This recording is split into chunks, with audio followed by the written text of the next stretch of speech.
भारतीय क्लासेज में आप सभी लोगों का स्वागत है। जो अब तक इस चैनल को सब्सक्राइब न किए हों, चैनल को सब्सक्राइब करें। हम बता रहे हैं कक्षा 12 का पौनदूतिका हरिऔध जी का लिखा हुआ। तो पहले संदर्भ हम बता दिए हैं आपको, उसके बाद आता है प्रसंग। प्रसंग में हम देखेंगे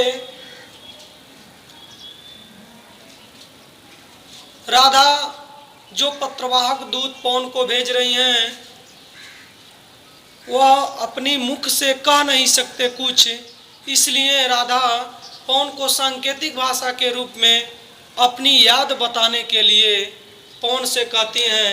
इसी के बारे में इसमें लिखा है। अब आता है व्याख्या।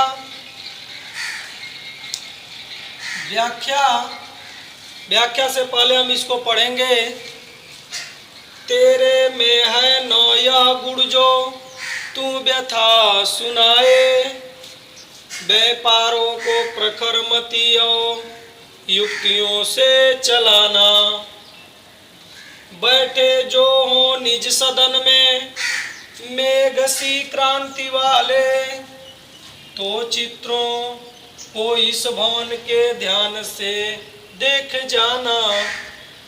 जो चित्रों में बिरह विधुरा का मिले चित्र कोई, तो जाके निकट उसको भाव से यों हिलाना। प्यारे हो के चकित जिससे चित्र की ओर देखे, आशा है यूं सूरत उनको हो सकेगी हमारी। आप ध्यान देंगे पौनदूतिका का 15 और 16 नंबर के कविता का व्याख्या इसमें मिलेगा। जो राधा पवन को अपनी दूतिका बना के भेज रही हैं, जबकि पवन के पास मुख नहीं है कि जो मुख से बोल सकता है, कह सकता है, इसलिए राधा पवन को सांकेतिक भाषा के रूप में बताने का काम करती हैं कि ऐ पवन, तुम इस तरीके से अर्थात सांकेतिक भाषा के रूप में जा करके मेरे प्रभु के सामने ऐसा करोगे तो मेरे प्रभु समझ जाएंगे।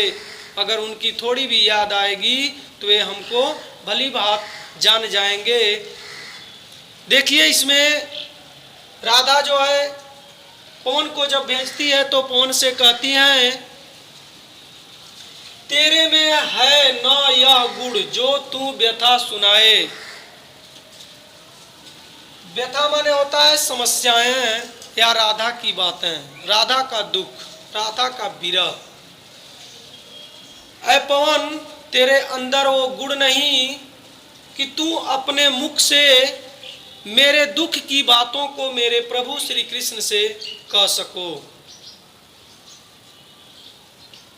व्यापारों को प्रखर मति और युक्तियों से चलाना। व्यापारों में हमें होता है क्रिया, तो अन्य क्रिया के द्वारा, ऐ पवन तू अन्य क्रिया के द्वारा अपनी तीव्र बुद्धि से अनेक युक्तियां चलाना, जिससे मेरे प्रभु ये समझ सकें कि यह मेरे याद करने वाले भक्त या राधा का वियोग बता रहे हैं। इस तरह की बहुत ही बुद्धिमानी से अपनी युक्तियों को, अपनी बुद्धि का, प्रखर बुद्धि का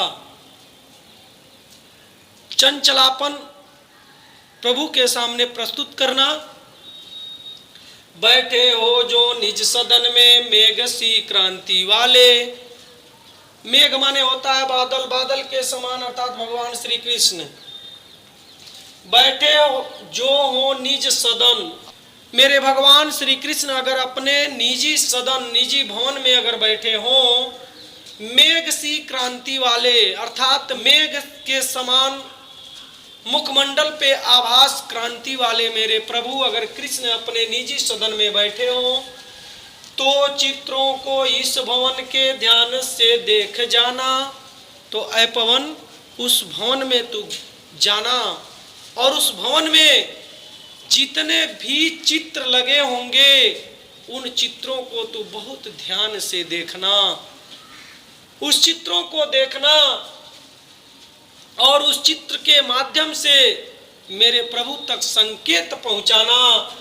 जो चित्रों में बिरा विधुरा का मिले चित्र कोई, अगर बिरा विधुरा माने होता है वियोग से दुखी, अगर उस कमरे में तू जाना, अगर उसमें कोई भी चित्र वियोग का हो, दुखी, किसी स्त्री, किसी अबला, किसी असहाय व्यक्ति का दुखी चित्र उसमें नजर आ जाए, मिले चित्र कोई, अगर कोई चित्र दिखाई दे देवे तो जाके निकट उसको भाव से यूं हिलाना। तो उस पे जाना, उस चित्र के पास जाना पवन, और उस चित्र को प्रेम पूर्वक हिलाना, उस चित्र पे हवा करना जिससे वो फिगर चित्र हिलने लगे। प्यारे हो के चकित जिससे चित्र की ओर देखें, जिससे अचानक भगवान श्री कृष्ण, ऐसा हो सकता है पवन कि वो उस चित्र के तरफ देखें। अगर उस चित्र के तरफ मेरे प्रभु मेरे कृष्ण अगर देखने लगेंगे, आशा है यो सूरत उनको हो सकेगी हमारी।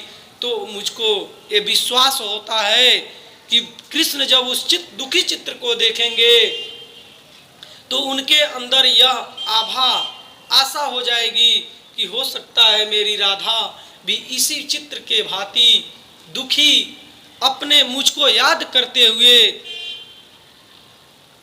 दुख का आभास प्रकट करती है। इस तरह पवन तू जाना और मेरी बातों को मेरे प्रभु श्याम कृष्ण के पास तक पहुंचाना। पढ़ेंगे, जो कोई भी इस सदन में चित्र उद्यान का हो, ओ प्राणी विपुल उसमें घूमते बावले से, तो जाके सन्निकट उसके और हिला के उसे भी, देवात्मा को सुरभि ब्रज के व्याकुलों की कराना। कोई प्यारा कुसुम कुमला गेह में जो पड़ा हो, तो प्यारे के चरण पर ला डाल देना उसी को। यो देना ए पवन बतला फूल सी एक बाला, मलाना हो कमल पग को चूमना चाहती है। राधा पवन को जब भेजती हैं तो पवन से कहती हैं, ऐ पवन, उनके भवन में अगर किसी दुखी का फोटो देखना तो उसको तू जा करके प्यार से हिलाना, प्रेम से हिलाना। और अगर कहीं उसी सदन, उसी भवन में जो कोई भी सदन में चित्र उद्यान का हो, उसके भवन में अगर कोई ऐसा चित्र दिखाई देता है कि किसी बागीचे का चित्र है, ओहो प्राणी विपुल उसमें घूमते बावले से, और उस बागीचे में बावले पागल होकर के अगर पक्षी जीव प्राणी अगर घूमते हों तो उस चित्र के पास जाना, तो जाके सन्निकट उसके और हिला के उसे भी उसके पास जाकर के उस चित्र को हिला देना। देवात्मा को सुरभि ब्रज के व्याकुलों की कराना, और उस भगवान श्री कृष्ण को ब्रज के बावले, इस ब्रज के व्याकुल लोगों की याद कराना। ऐ पवन, इस तरह से तुम सांकेतिक भाषा के रूप में मेरे प्रभु से मेरे बातों को पहुंचा सकते हो, और इसी तरह से तुम जाकर के मथुरा में कृष्ण के पास इसी प्रकार तुम करना। आगे क्या कहती हैं, कोई प्यारा कुसुम कुमला गेह में जो पड़ा हो, अगर कहीं घर में, गेह माने होता है घर, अगर घर में कुसुम पुष्प अगर कहीं पड़ा हो, कुमलाया हुआ मुरझाया हुआ पुष्प अगर कहीं तुम घर में अगर देखते हो, तो प्यारे के चरण पर ला डाल देना उसी को। तो ऐ पवन, इतने तीव्र गति से तुम चलना कि उस कुमलाए हुए पुष्प को उड़ेल कर मेरे प्रभु के चरणों में डाल देना, जिससे मेरे प्रभु को ये आभास होगा कि मुझे याद करने वाली कोई मेरी प्रेमिका अर्थात राधा इसी तरह कुमलाई हुई बावली होकर के मुझे खोज रही होगी, याद कर रही होगी।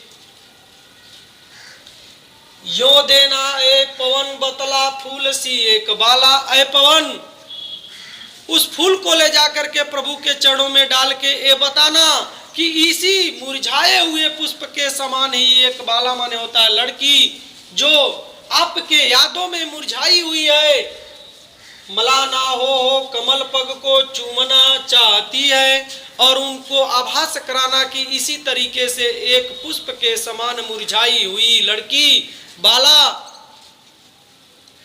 भगवान श्री कृष्ण के कमलवत चरणों को बार बार चूमना चाहती है। यह व्याख्या यहीं समाप्त होता है।